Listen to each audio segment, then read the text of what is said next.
Du Monde ce matin avec moi pour débriefer l'actualité. Alain Staron, président d'Artifil. Bonjour Alain. Bonjour. Christophe Holnet, senior advisor chez Seven2. C'est le nouveau nom de Apax. Oui, absolument. Une nouvelle marque pour de nouvelles ambitions de devenir un acteur totalement européen. Et donc ce choix d'un nouveau nom pour Apax. Ok. Julien Pillot également avec nous, économiste, enseignant-chercheur en économie à l'INSEC Groupe Omnes Éducation. Bonjour Julien. Bonjour Delphine. Et puis on va débattre ensemble d'abord de ce sujet de la vidéosurveillance, je vous l'ai dit, avec le député Philippe Latombe. Bonjour. Bonjour. On va parler donc de ce projet de loi relatif aux Jeux Olympiques et Paralympiques 2024 qui va autoriser, a priori, l'utilisation des images de vidéosurveillance, en particulier avec un traitement des images par intelligence artificielle. Je rappelle que vous êtes député MoDem de la première circonscription de Vendée, également membre de la commission des lois à l'Assemblée nationale. Ce sujet, je disais en sommaire, c'est un sujet brûlant qu'on a longtemps repoussé. Là, désormais, on est bien obligé de s'en emparer puisque des expérimentations et même des utilisations sont prévues pour Paris 2024. C'est un sujet sur lequel on peut être ni pour ni contre. C'est possible de se positionner dans la mesure ? On peut difficilement être totalement pour ou totalement contre sans mettre un peu de nuance. Il faut quand même qu'on se dise que les Jeux Olympiques, c'est une vitrine très importante pour la France, qu'on n'a pas le droit de rater ce moment particulier et qu'il faut assurer la sécurité maximale possible, la plus importante possible pour que tout se passe bien. Donc avoir recours aux dernières technologies proposées aujourd'hui en matière de vidéoprotection. C'est même pas les dernières technologies. Je reviens d'Israël, les dernières technologies sont même plusieurs crans au-delà de ce qu'on propose dans le cadre du texte sur les Jeux Olympiques. Là, la couche algorithmique qu'on propose dans l'article 7, qui est l'article qui... c'est toujours les articles 7 qui en ce moment posent des problèmes.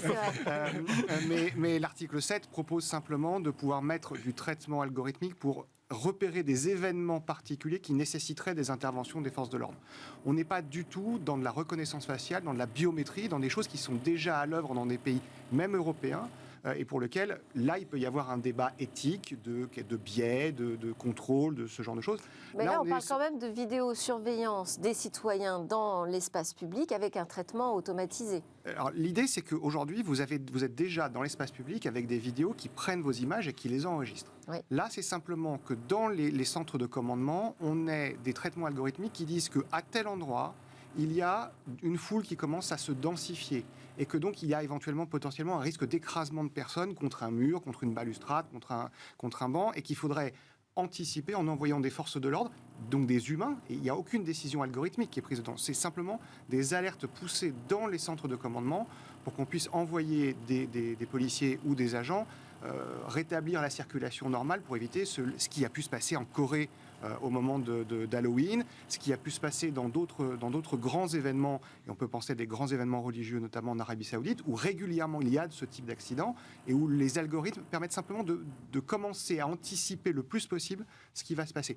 On n'est pas du tout dans de la biométrie, on n'est pas du tout dans la reconnaissance faciale, c'est totalement exclu par le texte, et deux, on n'est pas en capacité de le faire aujourd'hui avec le système de vidéoprotection tel qu'on l'a aujourd'hui. Mais on est peut-être dans un précédent. C'est ce que nous disent les organisations internationales qui se sont fortement mobilisées contre cette utilisation de la vidéosurveillance avec traitement par de l'intelligence artificielle.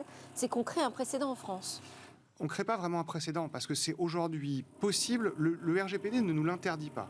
Ce qui est aujourd'hui interdit, c'est que la CNIL dit « je n'ai pas de texte de loi pour me prononcer ou pas sur les traitements algorithmiques en vidéo ». Là, on ouvre la possibilité de mettre du traitement algorithmique, mais en y mettant des limites très, très, très claires. Pas de biométrie, pas de reconnaissance faciale, un contrôle total par la CNIL et des algorithmes en certification préalable et dans leur utilisation au quotidien. Et c'est une expérimentation qui s'arrêtera après les Jeux Olympiques. Au départ, c'était prévu après pour 2025. C'est ce que j'allais dire. On l'a baissé. Ça, c'est le fait d'amendements récents adoptés en commission des lois. On a baissé la durée de l'expérimentation au 31 décembre 2024. Pourquoi pas directement après les Jeux Olympiques ? C'est qu'on a besoin de pouvoir faire le bilan de ce qui s'est passé. Et pour faire le bilan, il faut qu'on puisse avoir les résultats de ce qui s'est passé jusqu'à septembre et qu'ensuite on puisse repasser les images pour voir si on avait raté quelque chose ou si l'algorithme avait raté quelque chose. Et donc là, on a besoin de ce 3 mois pour pouvoir faire les choses. Mais pourquoi est-ce que c'était prévu jusqu'à 2025, justement, au départ ? Parce que la plupart des personnes savent qu'en France, on met un peu de temps à faire des rapports et des évaluations. Et donc, il y avait une sorte de marge de manœuvre. Là, pour bien expliquer que c'est vraiment une expérimentation, on essaie de compresser le temps. Ça va obliger l'ensemble des acteurs à pouvoir se positionner en disant, ben voilà, tel jour à telle heure, tel événement était vu par l'algorithme ou pas. Et donc, on va essayer de regarder pourquoi il avait été vu ou pas vu. Et ça, on a besoin d'avoir quand même un petit peu de temps pour pouvoir faire le retour sur expérience. Le fait de l'avoir inscrit aussi dans la loi, ça va permettre de l'utiliser pas uniquement sur Paris 2024, mais sur d'autres grands événements sportifs. Alors, oui et non. On pourra l'utiliser à partir de la promulgation de la loi et jusqu'à la fin des Jeux Olympiques. Oui, on a besoin de l'utiliser sur, par exemple, la Coupe du Monde de rugby ou sur des grands événements préalables. C'est qu'on a besoin de prendre des images pour entraîner les algorithmes pour qu'ils soient efficaces. Je vous donne un exemple. La cérémonie d'ouverture va se dérouler le long de la Seine. Il serait idiot de se passer du triathlon de Paris qui va avoir lieu cet été sur la Seine, qui va prendre des images exactement au bon endroit avec les mêmes caméras. Et donc, on va pouvoir dire aux algorithmes qu'ils ont déjà appris quelle était la résolution de la caméra, son angle, la lumière à partir de laquelle, dans la journée, ils filment les choses. Et donc, on aura besoin, ça permettra de limiter le temps d'apprentissage des algorithmes pour qu'ils puissent détecter les moments où la foule devient compacte, etc.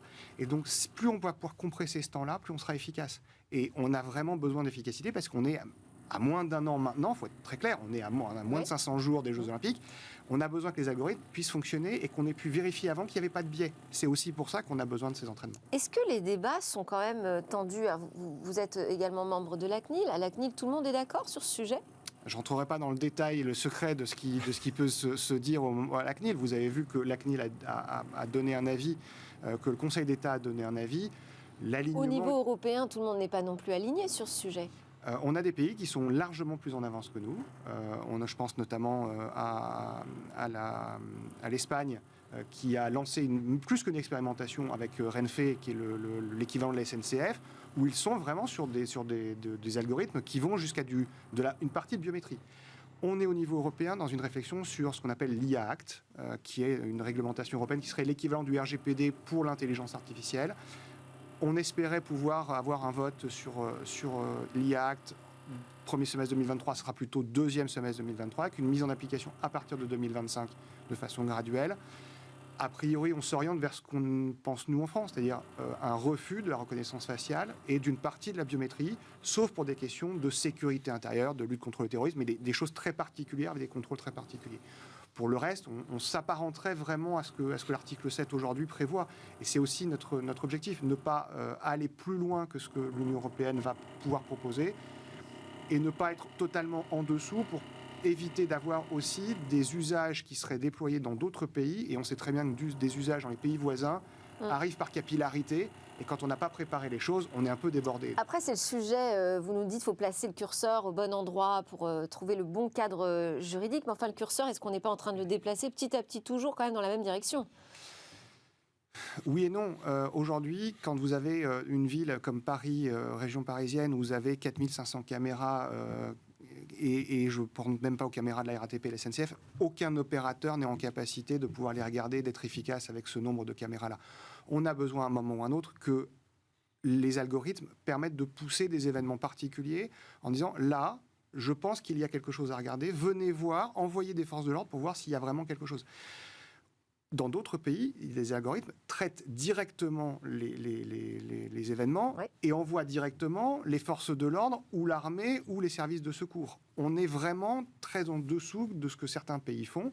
Et je ne vous parle même pas de la reconnaissance faciale en live, en permanence en streaming, qui, aux États-Unis ou en Israël, dont je reviens, c'est le quotidien. Et alors, il y a une acceptabilité sociale totalement différente parce que les histoires sont différentes. Mais on est très très loin de ces pays. Et je ne vous parle même pas de la Chine avec le contrôle social, où là c'est pire. Ouais, et puis, pour aller un peu dans votre sens, c'est vrai que tant qu'on n'expérimente pas, on ne peut pas non plus faire face aux problèmes réels qui seront posés. Une réaction peut-être l'un d'entre vous seulement, parce qu'on va enchaîner avec le reste de l'actu. Il faut y aller. J'entends ce que vous dites sur le côté, on déplace toujours le curseur dans le même sens, mais le progrès va dans ce sens-là.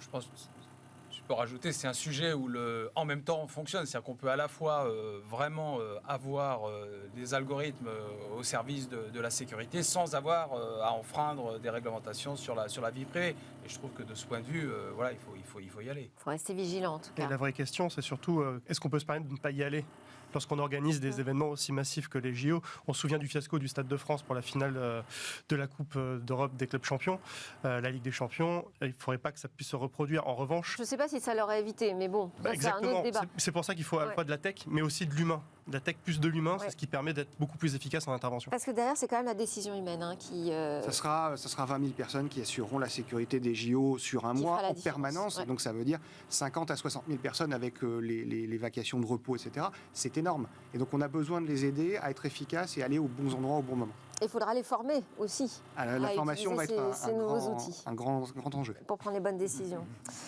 Merci beaucoup. Philippe Latombe, député, membre de la Commission des lois à l'Assemblée nationale, pour vos éclairages sur ce dispositif qui se prépare. C'est parti pour le reste du débrief de l'actu dans Smart Tech.